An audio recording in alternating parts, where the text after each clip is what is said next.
NTRC নিবন্ধিত নিয়োগ বঞ্চিত শিক্ষকদের দফায় দফায় সচিবালয় অভিমুখে পুলিশের সাথে কিন্তু আমরা দেখছি ধাওয়া পাল্টা ধাওয়া এবং বিক্ষোভ কর্মসূচি পালন হচ্ছে এবং এখানে বারবার কিন্তু এনটিআরসি নিবন্ধিত নিয়োগ বঞ্চিত যারা শিক্ষকরা রয়েছেন তারা প্রত্যেকেই কিন্তু সচিবালয় অভিমুখে ঢোকার চেষ্টা করলে পুলিশের পক্ষ থেকে তাদেরকে কিন্তু বাধা দেওয়া হয় এবং আপনারা দেখছেন যে এখানে সাউন্ড গ্রেনেড দিয়ে জায়গা জুড়ে কিন্তু আসলে পরিস্থিতি সামাল দেওয়ার চেষ্টা চালানো হচ্ছে। আপনাদেরকে একটু দেখাতে চাই যে নিয়োগ বঞ্চিত যারা শিক্ষকরা রয়েছেন তারা কিন্তু এই মুহূর্তে সচিবালয় অভিমুখে তারা যে কোনো মূল্যে যেভাবেই হোক তারা ঢোকার চেষ্টা করছে না। ঢোকার আগ মুহূর্তে পুলিশের পক্ষ থেকে তাদেরকে কিন্তু বাধা দেওয়া হচ্ছে এবং তারা কোনোভাবেই মানছে না। দর্শক, সচিবালয় অভিমুখে আপনাদেরকে কালের কণ্ঠ লাইভে সরাসরি সংযোগ করেছি আমি ওয়াসিফ পার্থ। আমরা আপনাদেরকে দেখাতে চাচ্ছি যে এখানে পুলিশ এবং এনটিআরসি নিবন্ধিত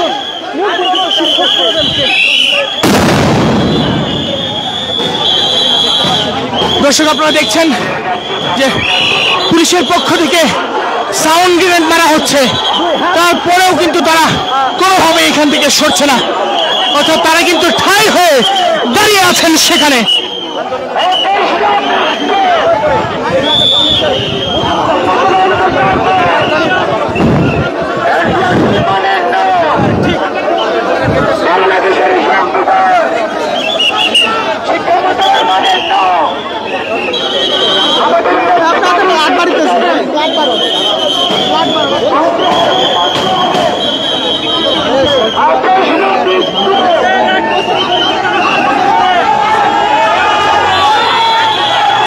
আপনারা দেখছেন সাউন্ড গ্রেনেডে কিন্তু একজন রক্তাক্ত হয়ে পড়ে গিয়েছে সেখানে। আপনারা নিশ্চয়ই দেখছেন যে সাউন্ড গ্রেনেডে কিন্তু একজন শিক্ষক তিনি কিন্তু সেখানে আহত অবস্থায় পড়ে গিয়েছেন। অর্থাৎ পুরো সচিবালয়ের অভিমুখে কিন্তু শিক্ষক এবং পুলিশের সাথে দফায় দফায় সেখানে সংঘর্ষ চলছে এবং এক পর্যায়ে একটি সাউন্ড গ্রেনেডের ফলে একজন শিক্ষকের পায়ে সে সাউন্ড গ্রেনেড লেগে সেখানে কিন্তু শিক্ষকরা আসলে আহত অবস্থায় পড়ে গিয়েছেন।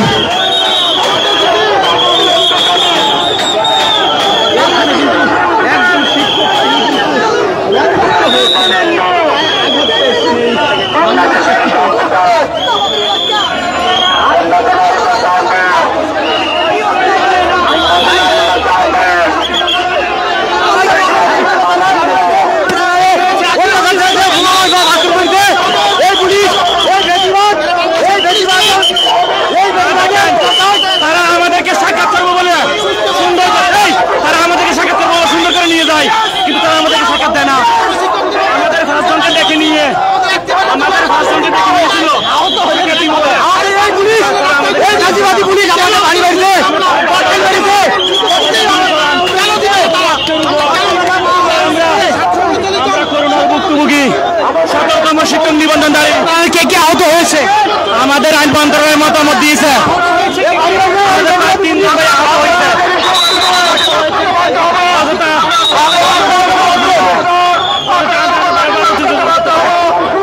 আমাদের দাবি হচ্ছে এই যে আমরা একবার আবেদন করতে পারি নাই, আইন মন্ত্রণালয়ের মতামত থাকা সত্ত্বেও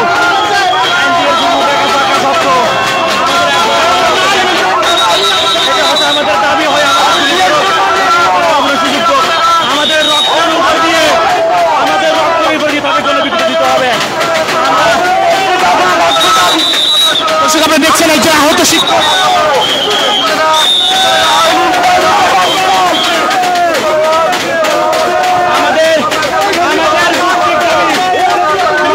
আপনাদেরকে জানিয়ে রাখতে চাই যে বিগত হাসিনা সরকারের আমলে এনটিআরসি নিবন্ধিত শিক্ষক যারা মূলত তাদেরকে আসলে মূলত বিভিন্ন ভাবে তারা নিয়োগ বঞ্চিত হয়েছিলেন, তারা আজকে সচিবালয়ের অভিমুখে তারা যাওয়ার চেষ্টা করছিলেন এবং ঠিক যাওয়ার মুহূর্তেই পুলিশের পক্ষ থেকে তাদেরকে বাধা দিলেই কিন্তু শিক্ষক এবং পুলিশের মাঝে দফায় দফায় সেখানে সংঘর্ষ এবং ধাওয়া পাল্টা দেওয়া চলে এবং এক পর্যায়ে পুলিশ সচিবালয়ের অভিমুখে তাদেরকে বাধা দেওয়ার চেষ্টা করতে গিয়ে একজন কিন্তু আসলে মূলত তাদেরকে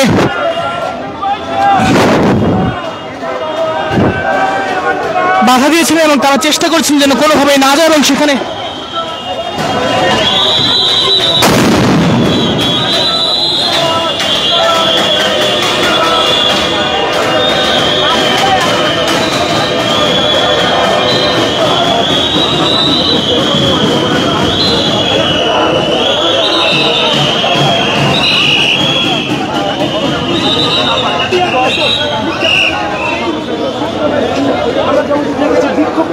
আপনারা দেখছেন কয়েক দফা সাউন্ড গ্রেনেড দিয়ে আসলে তাদেরকে প্রতিহত করার চেষ্টা করছেন এবং এক পর্যায়ে আমরা দেখছি যে একজন আন্দোলনকারীদের শিক্ষক আহত অবস্থায় সেখানে পড়ে আছেন এবং তারা জানাচ্ছেন যে তাদের প্রতিবারই আশ্বাস দেওয়া হয় এনটিআরসি নিয়োগ বঞ্চিত যারা শিক্ষক রয়েছেন, কিন্তু প্রতিবার আশ্বাসের পরও তাদের কোনোভাবেই তাদেরকে কিন্তু দাবি মেনে নেওয়া হচ্ছে না, অর্থাৎ দাবি না মেনে নেওয়ার কারণে অনেকে আহত অবস্থায় পড়ে রয়েছেন। আপনাদেরকে দেখাতে চাই যে একজন শিক্ষক রক্তাক্ত অবস্থায় সাউন্ড গ্রেনেডের ফলে তিনি কিন্তু সেখানে পড়েছেন, অর্থাৎ গুরুতর আহত অবস্থায় তিনি পড়ে আছেন। অর্থাৎ এভাবেই কিন্তু সচিবালয় অভিমুখে প্রেস ক্লাবের সামনে শিক্ষক এবং পুলিশের দফায় দফায় সংঘর্ষে কিন্তু এখানে এক প্রকার অচলাবস্থা হয়ে আছে পুরো সচিবালয় প্রাঙ্গণে।